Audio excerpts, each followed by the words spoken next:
Well, hello everyone. I'm Ellie from Ellie Art Designs. Thank you for joining me today and welcome to my channel. I am going to do a Dutch pour on a larger canvas. This canvas is, let me see, it is 60 by 75 centimeters. It's just a thin edged canvas. And I'm going to be using similar colors that I did a couple of Dutch pours ago where I had the marbled base. I've just shaped it up a bit, so I'll go through the colors. I'm going to start off with just white as the top color. Instead of the yellowy color I had, I'm going to use this green, which is a little bit on the turquoise side. I think that'll make a nice pretty thing. I didn't use my dark magenta and metallic black, but I will for this one. And then I had the lighter metallic and magenta that's got a metallic pearl in it added as well. And this one is just a little bit of fuscia, magenta and metallic pearl. This one has kind of got the same, but it's got more magenta in it than it's got, more fuchsia in it than it's got coral. Confused myself. This is similar. It's got a little bit of black added to it because I really wanted just to create that bit more depth to the color. And then of course I've just got rose gold and I have metallic pearl. So I'm going to see how we go with that on a larger canvas. Got a couple of Christmas markets coming up and I'm really just wanting to stock up for that and make sure I've got enough product. I've got two markets, one on a Saturday and one on a Sunday, so I really need to make sure I've got enough stuff. Would hate to think that that's the reason why it didn't work or something. I just didn't have that. I'll show you my base colors. All right, so again, starting off with a very pale sort of peachy color, and I am going to add a little bit of other colors in it, give it a little bit of a marble base, not too much. We don't need to overload that. The colors are going to be plentiful for a pretty picture, but I did like the depth that it gave to that picture. And I've got a secondary sort of base color that's really going to be the color that I use to flood the canvas before I blow it out. So if you saw what I did with the painting a couple of paintings ago where I did that, and it just turned out so beautiful that yeah, I'm hoping to recreate that a little bit. So let's go and lay our base, and I really hope I've got enough base. I should have, but you know, when you're working on larger canvases, you always worry that you're not going to.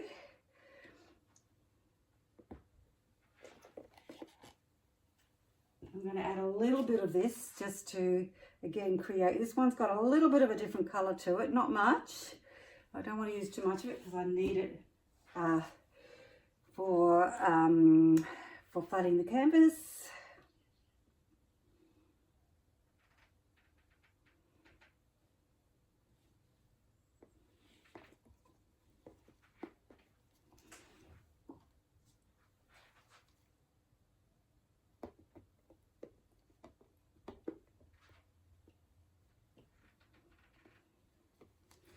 And where are we? I'm just going to use a bit more of this because I don't think it's going to reach.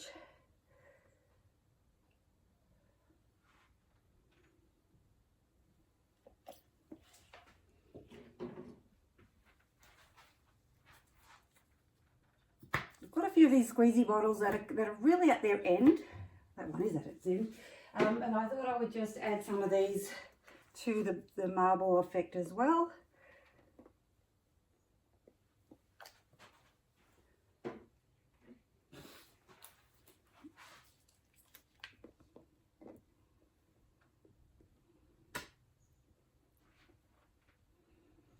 Okay, I think that should do. Let's see how it blows out.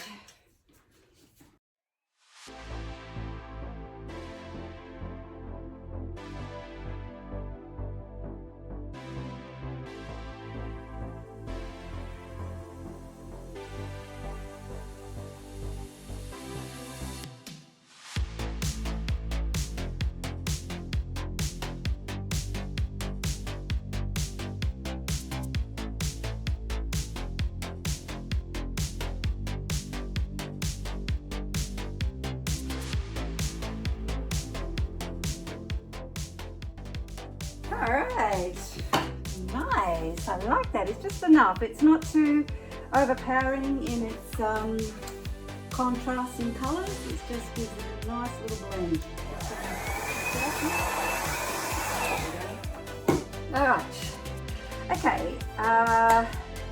Going to give that a torch.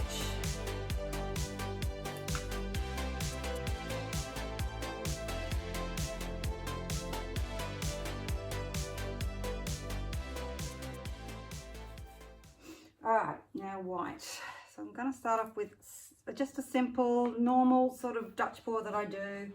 Gee, you got some lacing here. It's really pretty. Don't know what I used. Anyway.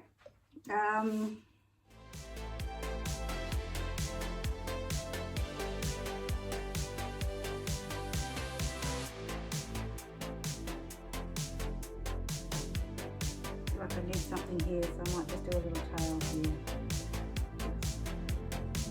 I've got to remember to use more paint when I've got a big canvas. Anyway, that gives me a bit of an outline.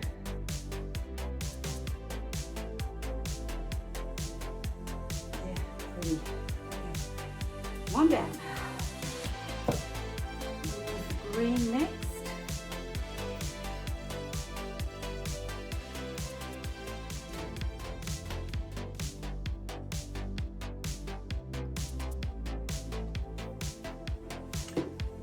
To the darker colours.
Have to be very careful because so good at putting too much on when I don't have a squeezy bottle. But the top is clogged with something.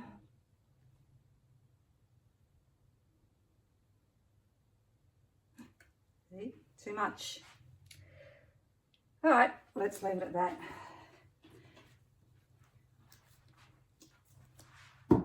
I think that's all. Okay.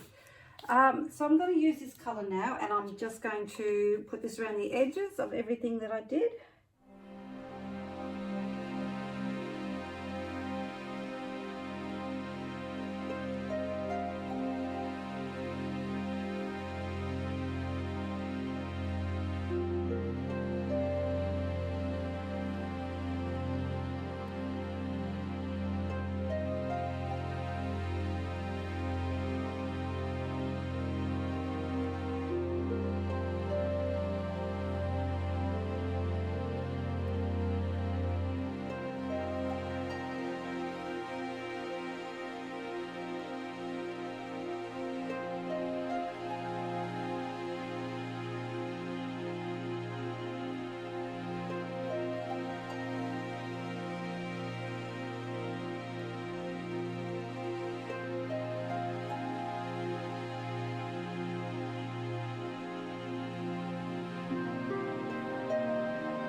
Wow, that's a big picture. Okay, well, I'm going to start putting some lines through it using the end of a paintbrush. So I'm just using the end of an old paintbrush. It's not good for anything else really, other than to do this sort of technique. And I'm just going to create some blooms like with it. They're not going to be real looking blooms because at the end of the day, I say balloons, blooms, because it is abstract art. So, but it will look like a vine of flowers.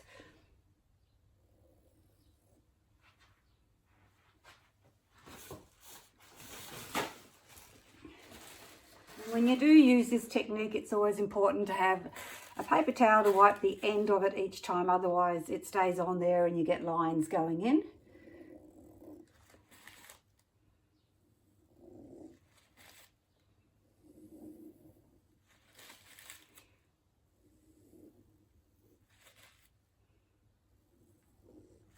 And the other thing is to try and I make this mistake every time, is when I'm lifting it up, I tend to drag out drips and so it can mess with it. So I've got to be really careful not to do that.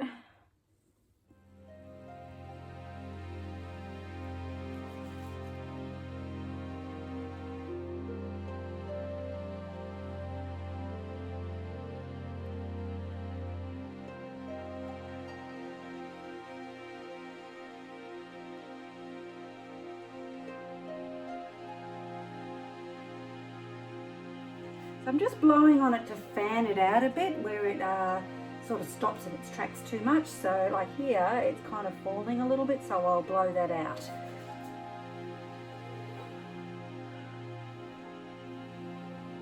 really hard to blow backwards, you know. Right.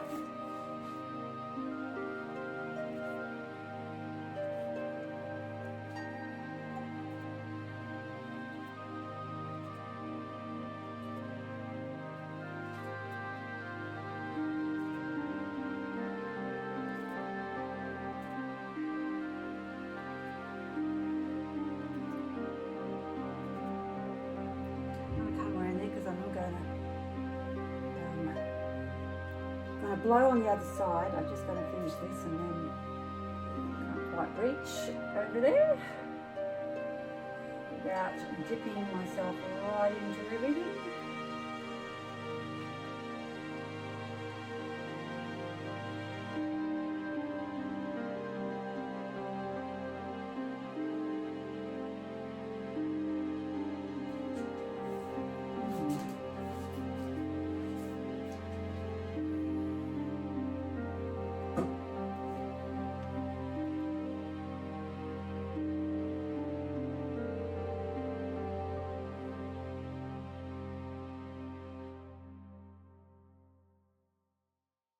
Okay, you no doubt saw that disaster in slow motion as my camera and cord is covered in paint and toppled onto my painting, but it didn't do too much damage. It leant over it, but I do have a line of where the cord's gone. So I'm just going to blow that out where that is, and hopefully that's not going to cause too much. The trouble is I have my light stand is actually on a pedestal and it's not very secure. That's why I tipped it over.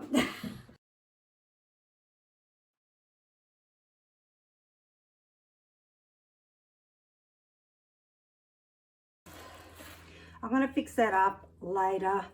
I just need to be able to get right in front of it, and of course that's where my pedestal is. All right. Let's take you in for a close-up. I will do a bit more blowing, but we'll take you in for a close-up and we'll, it's just turned in. I really love it. I just got to hope nothing else falls on it. Let's come in for a close-up. Wow, here it is here. It's turned out really lovely. Really happy with it. Let's have a look a little bit closer. Done similar things in these sort of colours, not these same ones because I've remixed these ones, but you know, the rose gold looks beautiful on top. There's a bit of green showing through there, a little bit of green in spots, and I quite like that. It's not overbearing. It's just a nice little touch, almost Christmassy. It's where I tried to fix it where it fell. Don't know if I did a good job fixing it. I'm going to play around with it a bit more and hopefully I can fix it. It did mess up that section a little bit. Anyway, these things are sent to try us. Some lovely little branches there. I love that, really do. It's just so beautiful.